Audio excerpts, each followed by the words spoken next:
Servus, Glück auf und herzlich willkommen zum weiteren FC Bayern Talk. Ja Leute, Ito verletzt, Stanisic verletzt.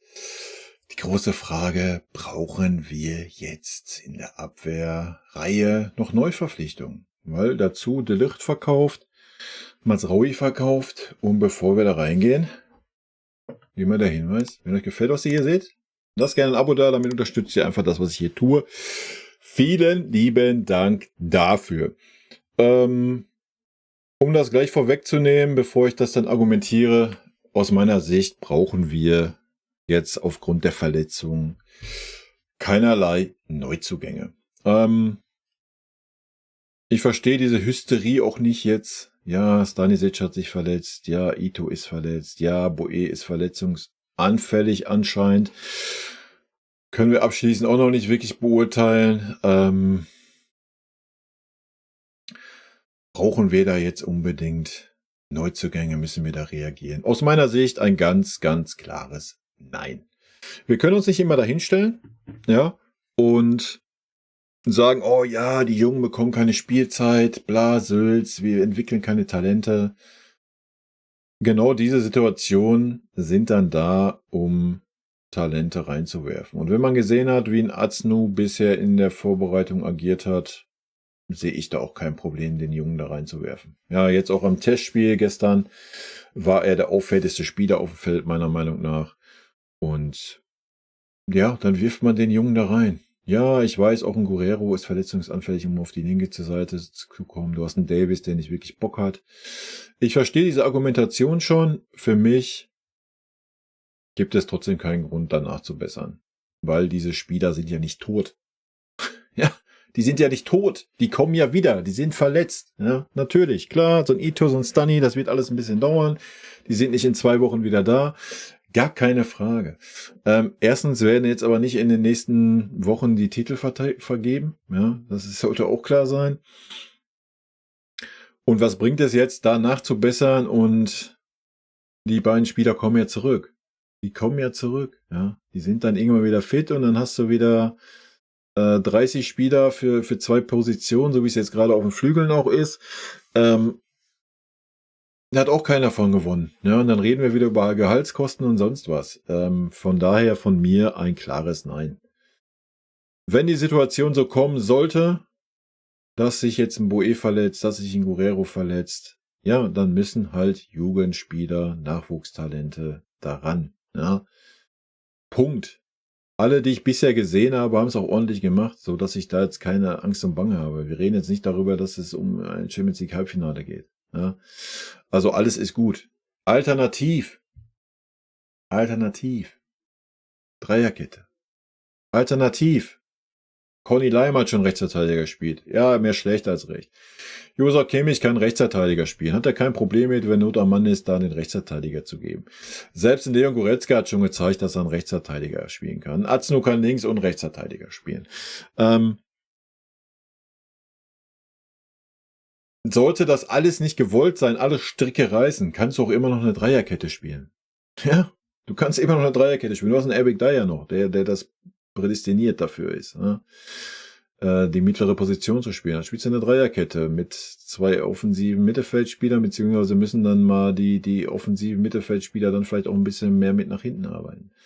Also nein, aus meiner Sicht müssen wir da nicht in Aktionismus verfallen oder sonst was. Wir haben genug eigene Möglichkeiten und das gilt für alle Positionen. Ich sehe gerade in diesem Kader, mal abgesehen von der Stürmerposition, keine Position, wo ich sagen würde, scheiße, was ist, wenn da jetzt 2 Leute ausfallen?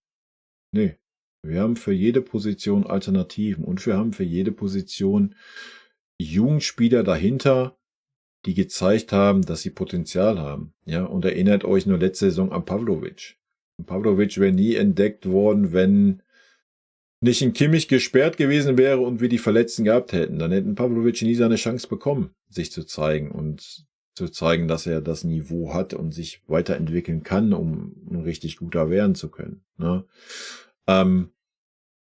Von daher, nein, müssen wir nicht. Wir sollten eher gucken, dass wir noch den einen oder anderen Spieler verkauft bekommen, in meinen Augen. Also ich würde es jetzt auch nicht als dramatisch empfinden, wenn Alphonso Davies jetzt trotzdem noch wechseln will. Ja? Also let's go, tschüssi. Wir brauchen Alphonso Davies nicht, wenn er den Vertrag nicht verlängern will. Feierabend. Ja, dasselbe gilt für Leroy Sané oder Joshua Kimmich. Punkt.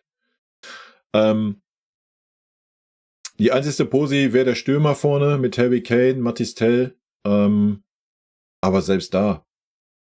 Du hast einen Serge Gnabry, der den 9 spielen kann, dann tut er der Nationalmannschaft. Du hast einen Thomas Müller, wie er gezeigt hat, der die 9 spielen kann. Und wenn es ganz hart auf hart gehen würde, würdest du ohne 9 spielen. Haben wir auch schon getan. Ja, ist nicht das Optimale, aber wir haben auch genug Spieler ringsherum, die in der Lage sind, Tore zu schießen. Ja, auch da wäre mir persönlich jetzt nicht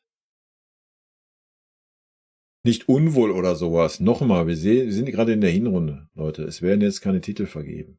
Ja, und wir sollten trotzdem in der Lage sein, wenn hinten jetzt ein Außenverteidiger mal ausfallen sollte oder auch ein Harry Kane mal ausfallen sollte oder im schlimmsten Fall Harry Kane und Mathys Tel ausfallen sollten, ein Bundesligaspiel zu gewinnen. Wenn es nicht gerade gegen Leverkusen, Dortmund oder sonst was ist. Aber selbst dann, ja, sind wir ja nicht chancenlos.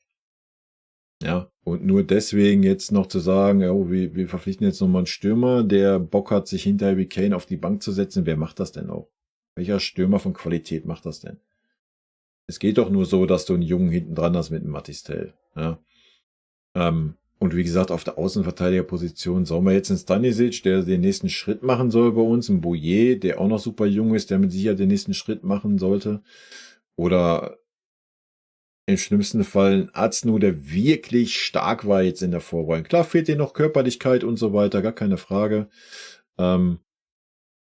Sollen wir den Spielern jetzt dann wieder irgendjemanden alten Sack, den man jetzt noch verpflichten könnte, der auch irgendwo bei irgendeinem Verein nicht mehr die große Rolle spielt, aber was anderes willst du jetzt nicht mehr bekommen.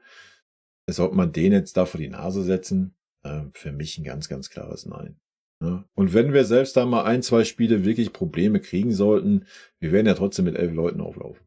Ja, und dann spielt er halt auf der linken Verteidigerposition im schlimmsten Fall Leon Goretzka. Ja, so. Ja, dann wäre das so. Punkt. Ja. Davon geht die Welt nicht unter, deswegen werden wir nicht ein Spiel verlieren. Also wegen einer Position. Also, nee, aus meiner Sicht besteht gar kein Grund zur Panik, zu Aktionismus oder sonst was. Wir haben einen sehr großen Kader, wir haben einen sehr starken Kader, wir haben viele gute Jugendspieler hinten dran.